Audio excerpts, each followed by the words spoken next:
इससे पहले वाले वीडियो में मैंने आपको बताया कि वास्तविक संख्या में जो है दो टाइप का ऑब्जेक्टिव होता है। पहला ऑब्जेक्टिव ऐसा होता है जिसे आप बिना सॉल्व किए जो है कम समय पे आंसर दे पाएंगे, और दूसरा टाइप का ऑब्जेक्टिव आज मैं लेकर के आया हूँ जिसमें कि मैं आपको बताऊँगा कि किस तरह से आप जो है तुरंत इसको सॉल्व करके उसका आंसर दे पाएंगे। तो चलिए हम लोग बिना देरी करते हुए क्वेश्चन की ओर चलते हैं। एक नंबर का क्वेश्चन आप लोगों को दिख रहा है, ये कह रहा है कि निम्न में से कौन सी अभाज्य संख्या है।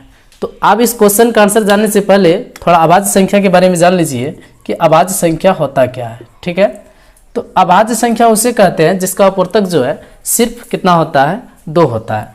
जैसे आपके ऑप्शन पे दिया हुआ है कितना, 27, तो 27 का अपूर्तक हम लोग कैसे जानेंगे, तो 27 को जो संख्या काट देगा वही संख्या उसका क्या कहलाएगा, अपूर्तक कहलाएगा। तो यहाँ 27 को 1 काट रहा है, 3 काट रहा है, उसके बाद आपको 7 नहीं काटेगा, इसको 9 काट देगा, फिर 27 अपने आप से कट जाएगा। तो इस तरह से इसका गिनती अगर करेंगे तो कितना आपको दिख रहा है, 1 2 3 4।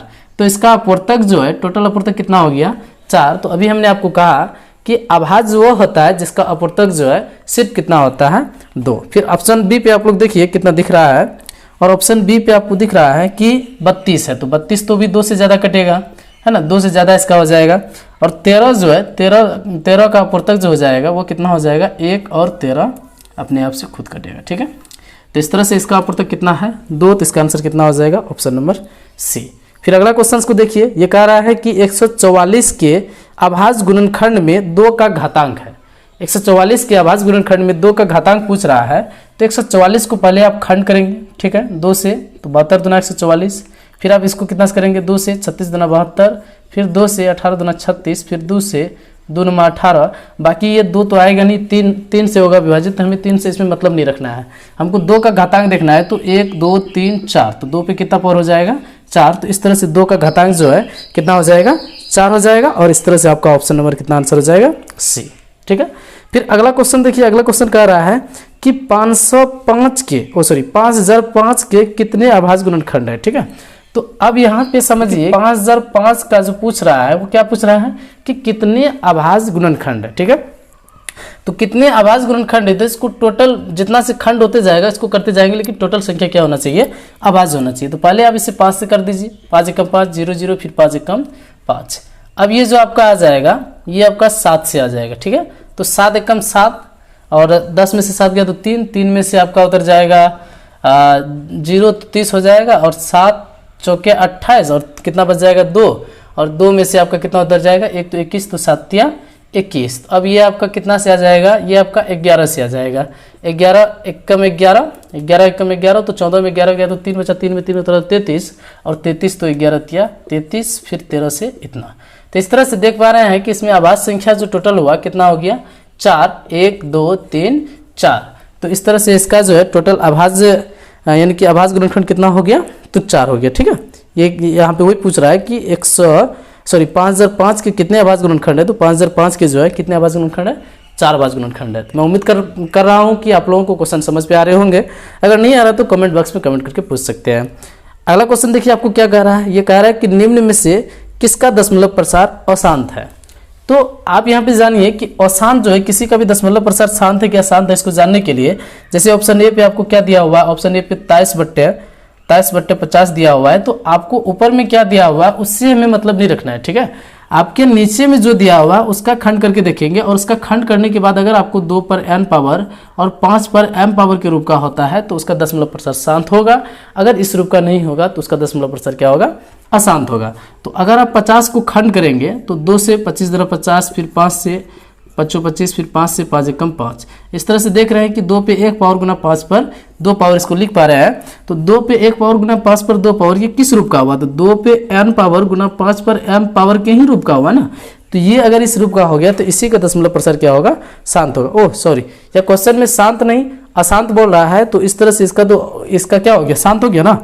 अब बी नंबर पे आपको जो है नीचे पे दिया हुआ 243, तो 243 का जब खंड करेंगे 3 से, 3 8 24, 3 एकम 3, और तो यहाँ तो 3 आ गया ना, 2 और 5 के अलावा कुछ भी आ जाएगा तो उसका दशमलव प्रसार अशांत ही होगा। इतना आप लोग ध्यान पे रखिएगा, ज़्यादा सोल्व करने की जरूरी नहीं है। तो यहाँ आप देख रहे हैं कि फर्स्ट जो है यहाँ 3 से विभाजित हो रहा है, 2 और 5 में से दोनों में से कोई नहीं आया, तो इसका मतलब ये हुआ कि ये संख्या जो है क्या होगा, इसका दशमलव प्रसार जो है क्या होगा, अशांत होगा। ठीक है, तो इस तरह से इसका ऑप्शन नंबर कितना हो जाएगा, बी हो जाएगा। फिर 5 नंबर का क्वेश्चन आप लोग देखिए। 5 नंबर का क्वेश्चन कह रहा है कि 45 और 60 का मौसो होगा।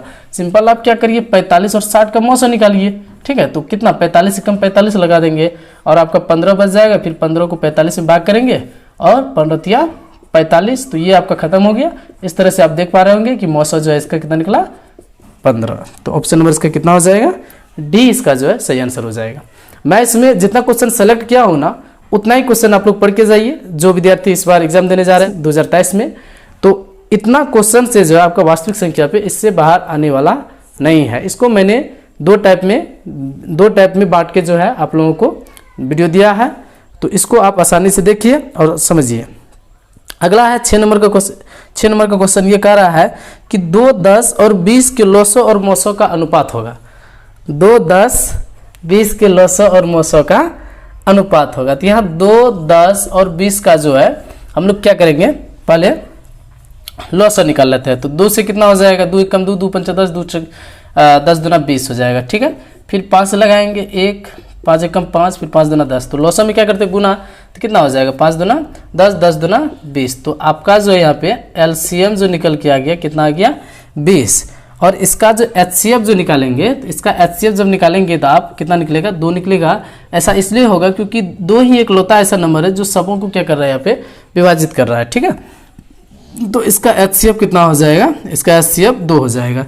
अब आपसे पूछ क्या रहा है प्रश्न में आपसे पूछ रहा है कि लॉसो और मोसो का अनुपात होगा। ठीक है, तो लॉसो आपका कितना आया, इतना, मोसो आपके पास कितना है।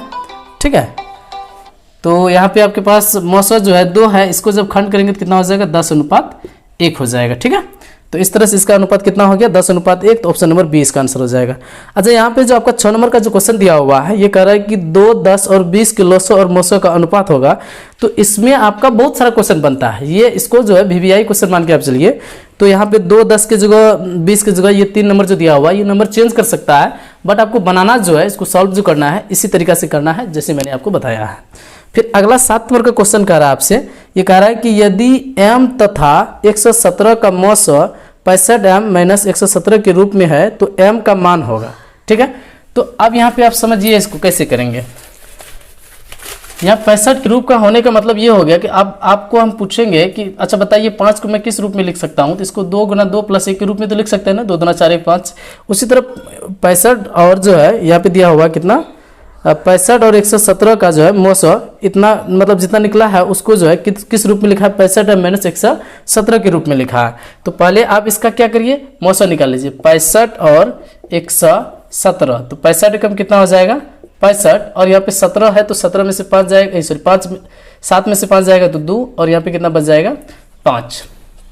फिर इसको हम क्या करेंगे, 65 में भाग करेंगे, एक बार में लग जाएगा, और यहाँ पे 3 और कितना हो जाएगा, और 1 हो जाएगा। फिर इसको इसमें भाग करेंगे तो 13 चौका कितना हो जाएगा, 52। यहाँ से खत्म हो गया, तो ये कितना आया, 13। तो इसी 13 को जो है किस रूप में लिखा गया है, इस 13 को जो है किस रूप में लिखा गया है, वह है 65m - 117। तो अब इसको सॉल्व करना है 13। तो अब यहाँ देखिए, ये -117 को अगर इधर लाते हैं तो +117 हो जाएगा, फिर बराबर कितना हो जाएगा, 65।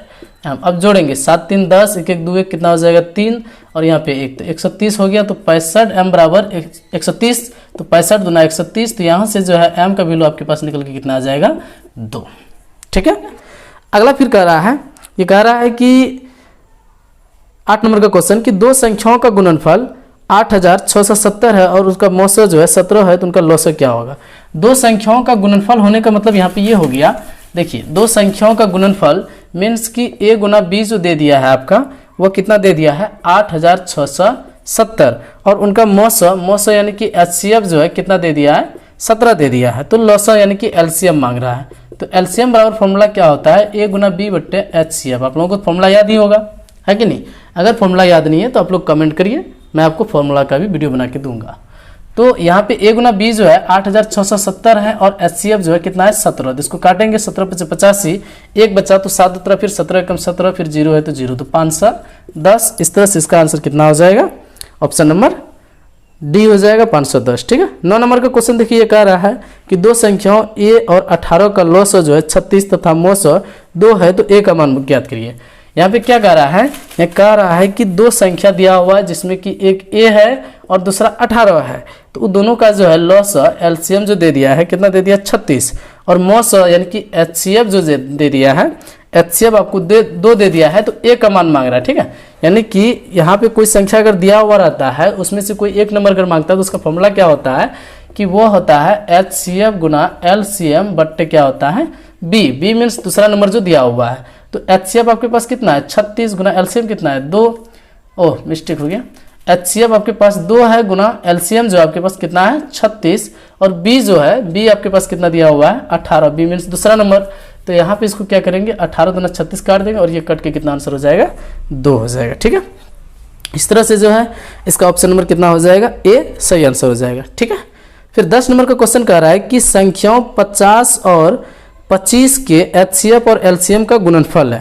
तो सिंपल आप इसका पहले एचसीएफ निकाल लीजिए, है ना, कितना दिया हुआ है 50 और 25, तो 25 को जो है एलसीएम निकालेंगे यहाँ पे कितना हो जाएगा 25 दूना 50, मौसो यहाँ पे निकालें तो इसका कितना निकल गया मौसो इसका निकल गया कितना 25।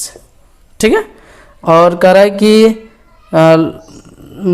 एचसीएफ और एलसीएम, तो एलसीएम इसको कैसे निकालेंगे 25 और 50 का एलसीएम निकालेंगे, 5 से 5 25 और यहाँ पे हो जाएगा 10 से 50, फिर 5 से 5 एक कम 5, 5 दूना 10, तो 25 25 25 दूना कितना हो जाएगा 50।